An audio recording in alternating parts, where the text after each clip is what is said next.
Megastar Shakib Khan, আমরা এখন তাকে বলতেই পারি তিনি গ্লোবাল স্টার। তো গ্লোবাল স্টার গ্লোবালি রাজত্ব করবেন, এটাই তো স্বাভাবিক। আগামীকাল তুফান রিলিজ পেতে চলেছে ইন্টারন্যাশনালি, এবং একযোগে অলমোস্ট 15টা কান্ট্রিতে রিলিজ হচ্ছে। কতগুলো থিয়েটারে জানো? বলতে গেলেই গর্বে একদম বুকটা ফুলে উঠছে। একটা বাংলা সিনেমা ইন্টারন্যাশনাল মার্কেটে রিলিজ করছে 100+ থিয়েটারে, 100টার ওপরে সিনেমা হলে। হ্যালো আমার সাকিবিয়ান ভাইরা বোনেরা, আশা করছি তোমরা সবাই খুব ভালো আছো। এই বিষয়গুলো জানতে পেরে এত ভালো লাগছে, বলবার মতন ভাষা হারিয়ে ফেলছি সত্যি কথা বলতে কি।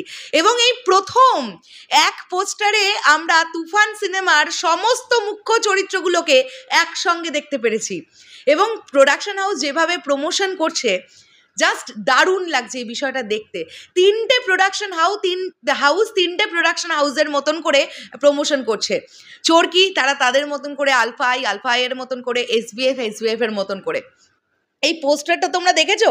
এই পোস্টারটা দেখো, এই পোস্টারটার মধ্যে আমরা সবাইকে দেখতে পাচ্ছি। মেগাস্টার শাকিব ভাইয়াকে দেখতে পাচ্ছি, তার দুই নায়িকাকে দেখতে পাচ্ছি, মিমি চক্রবর্তী এবং নাবিলা, এবং আমরা চঞ্চল চৌধুরীকে দেখতে পাচ্ছি। তো এই প্রথম কোনো পোস্টার দেখলাম, অফিসিয়াল পোস্টার, যেটাতে এই 4টি চরিত্র একসঙ্গে আছে, এবং এই পোস্টারটা দিয়েই অ্যাড করা হয়েছে। তারা লিখছেন, Toofan releasing globally on 28th June across 100+ theatres.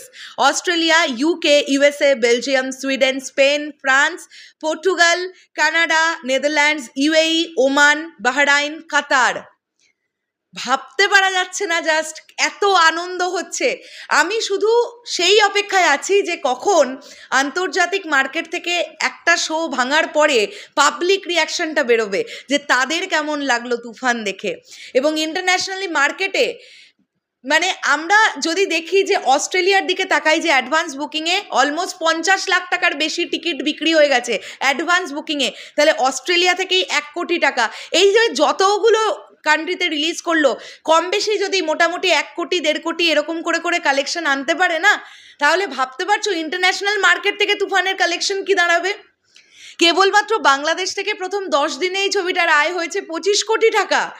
International market থেকে যদি প্রত্যেকটা কান্ট্রি থেকেও 1-1.5 কোটি টাকা করে বিজনেস করতে পারে, তাহলেও তুফানের খাতায় মোটামুটি প্রায় 20 কোটি টাকা থাকবে ইন্টারন্যাশনাল মার্কেট থেকে।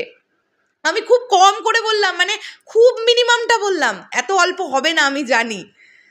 তো এটা হচ্ছে মেগাস্টার শাকিব খানের মেগা স্টারডম, আর এই মানুষটিকে নিয়েই প্রযোজনা সংস্থারা রিস্ক নিতে পারবে।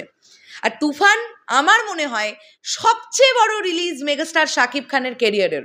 এর আগেও আন্তর্জাতিক পর্যায়ে ওনার সিনেমা রিলিজ হয়েছে, আমরা দেখতে পেয়েছি, কিন্তু একই যোগে এতগুলো কান্ট্রিতে একসাথে হয়নি।